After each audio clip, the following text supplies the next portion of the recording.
All right, good morning, everybody. So I want to show you how to start slipping and scoring your big tumbler, or really whatever size tumbler you made. I cut mine out so it matches my big tumbler template that I made, but you might be doing a medium or a small, it just depends. But once you've rolled out your slab, like I showed in previous videos, and trimmed it to the appropriate size, again, like I showed in previous videos, then this part is going to show you how to actually start making it into a tumbler.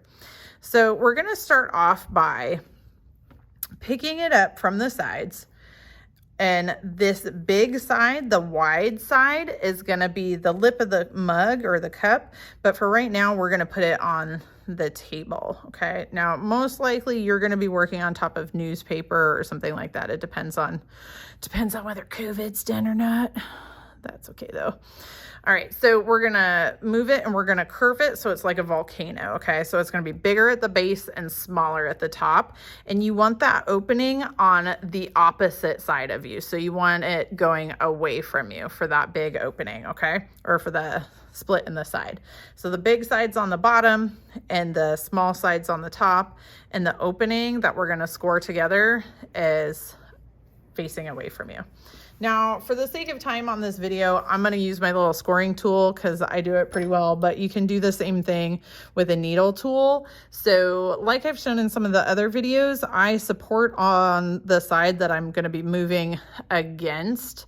And as long as I start with the needle on the inside and move to the outside, I can actually score fairly well. And fairly quickly. Now, me personally, I like to stand up while doing this, so you may have heard my voice change right there. That's because I'm standing up and I'm changing the angle that I'm at so I can see what I'm doing. So for this part, I literally will stand up and look down over the top of my cup. It just makes it easier for me. Now, remember, you do want to make sure that you're scoring in multiple directions. You want to make sure that you're actually breaking through both sides of the slab when you're doing this, because if you don't, then you're going to end up with splits in your cup. And, you know, if your cup has a hole in it, what's the point of having a cup, right? So you're going to do both sides. Now, this is a little bit awkward for me just because I have my filming stuffs in my way, but we're gonna be able to make it work. Right, so you're gonna score multiple directions, both sides, make it look amazing. It actually doesn't take that much longer with a needle tool, but like I said, for the sake of video, we're just gonna go for it. Now, I do wanna add on, for me, my slip is just water. I always put my little crumbs of clay in there, so sometimes it does get a little bit slippy.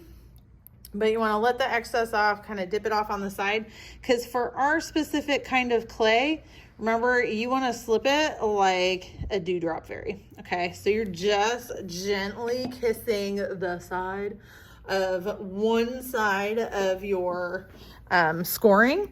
Now, depending on where you've taken classes before, you may or may, this is actually why it's a good idea to work on top of newspaper. Get rid of that water. Depending on where you have done clay before, or if at all, every clay's different. So some clay takes to water really, really well, and you can just like slop it on there and it's totally fine.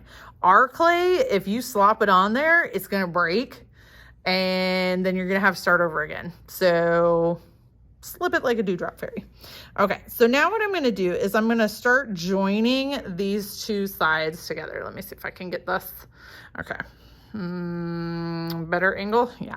So I want to start at the very bottom and I'm going to be joining these two sides together. So I'm just kind of like going like this. I'm just gently pushing on the slab, kind of like that. And you want goobers to stick out. If you don't have any goobers, if there's no goobers, then it's not stuck.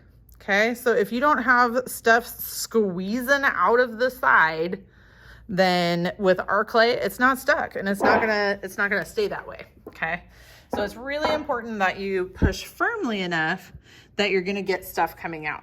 Now you can see mine's kind of oblonged a little bit. That's okay, we're gonna fix it in a second. I mean, try to keep it as round as you can.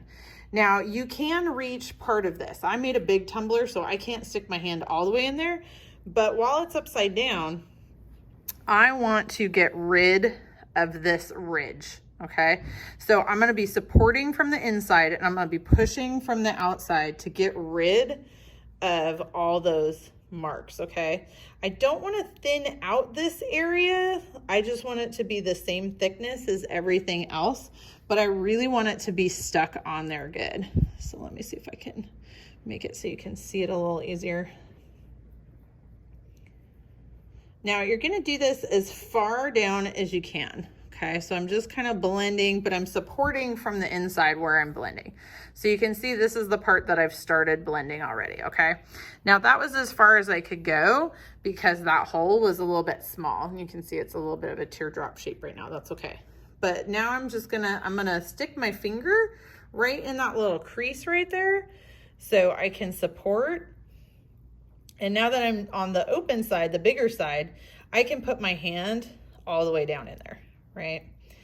But I want to have a support. If I just try to blend without supporting on the inside, I'm just going to make, like I'm just going to push the clay back open again, and there's just going to be a hole.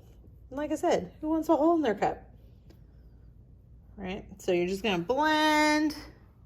Then check the inside and see, you know, usually when you blend that outside, most of the inside gets fairly nice and even as well, but just kind of check on the inside and see if you need anything. And if you do, fix it up, which most of us will have a little bit of cleanup on the inside.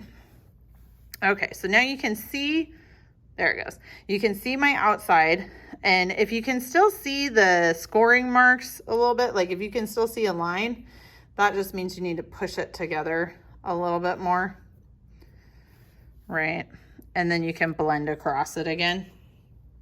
And if it's not wanting to stick together, it's probably because you didn't score enough. So if you're like, but Missy, it's constantly cracking and it's not sticking together, I'm gonna be like, oh, you need to pull it apart and score some more. And that's exactly what I want you to do, because the sooner you fix something, if there's a problem, the sooner you fix it, then the sooner it gets better. But if you keep trying to work with something when it's broken, then it's just going to keep getting more and more and more broken, right? So it's really important that we score really good. Now, while you have it like this, spend a little bit of time and just kind of check and make sure the bottom is the shape that you want. This is actually the time when you would change the shape if you're trying to change the shape. So like if you wanted the bottom of your cup to be a square, then you could start, I know this is the top, but you would start on the bottom and you could start to square it out, or triangular, that's not a word. You could make it into a triangle, but I want a circle. So I'm gonna leave mine as a circle, and you wanna spend some time and make sure that it's really nice and even, okay? So at this point, you should have, now this one's a little bit stiffer because if I hold it like this, it hasn't collapsed. So mine's a little bit stiffer. You can see, here's my join mark. I'm ready for a bottom, and I'm gonna have a circular bottom on mine. So I just wanna make sure that down there is a circle. And then I have a leftover piece of clay actually from when I rolled my original slab. And I'm gonna set it on top, and always save your extra, right? Okay, so I'm gonna set it on top.